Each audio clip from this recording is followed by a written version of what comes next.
खुलुमबाय। देग्लाय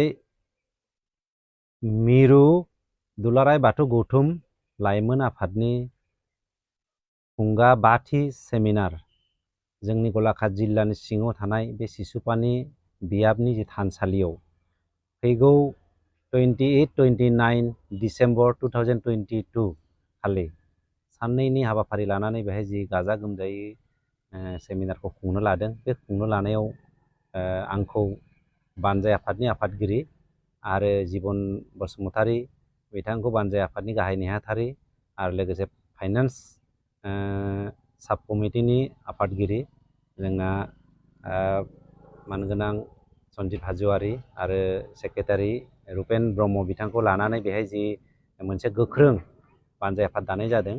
जोङो दासान्दि बानजाय आफादनि जि मावनो नांनाय खामानि जों मावगासिनो दङ दा, आरो जों आसा खालामदों बेहाय जे आसामनि अनगायैबो बुहुमाव थानाय जोंनि बाथौ धोरोमारि गौथुम रायजो राजा बिथांमोना थान्दै बिथांमोना बेहाय फैनानै बाहागो लानो थाखाय जोङो खावलायगोन।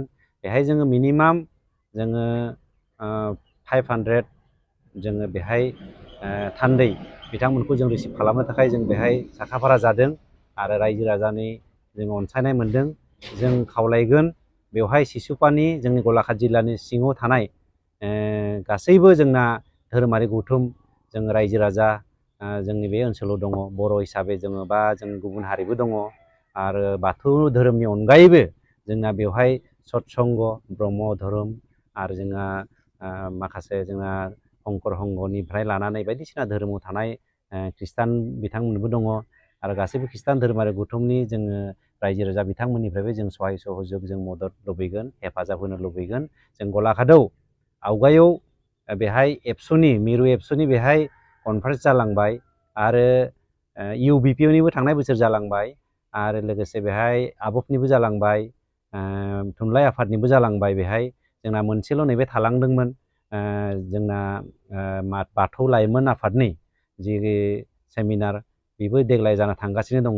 दा जों बे साननैनि हाबाफारियाव जों जेसेबां हायो बेखौ जोङो मोजाङैनो खुंना हरनो थाखाय जोङो लाहार फाहार जों खालामगासिनो दङ। जों थागथियारि जागासिनो दङ जोङो, आरो गासैबो रायजो राजा जोंनि धोरोमारि गौथुमनि थान्दै बिथांमोनखौ फैनानै जोंनि बे गलाघाट सिसुपानियाव फैबाय थानाय 28 आरो 29 डिसेम्बराव फैनानै बेहाय थान्दैयाव बाहागो लानानै लोगोसे जोंनि धोरोमारि गौथुमखौबो एसे जौगानो जाहाथे खामानि मावलांगोन जों बेखौ आसा खालामगोन। आरो जोंनि नैबे ओनसोलाव गलाघाट सिसुपानि जोंनि नैबे ओनसोलाव जाहाथे नैबे फैबाय थानाय जि जोंनि सेमिनार जागोन बे सेमिनारजोंनो जोंना जाहाथे धोरोमारिया जाथों जोंना थांना थानाय बेहाय गासैबो जोंना बिथिङाव वान स्टेपबाबो जोंना जों जौगानायखौ जों आसा खालामगोन आरो आसा खालामदों। बेनिखायनो गासैबो बुहुमाव थानाय जोंनि धोरोमारि गौथुमनि मानव गेदेमा नोंथांमोनखौ जोङो बेहाय बाहागो लानो थाखाय बानजाय आफाद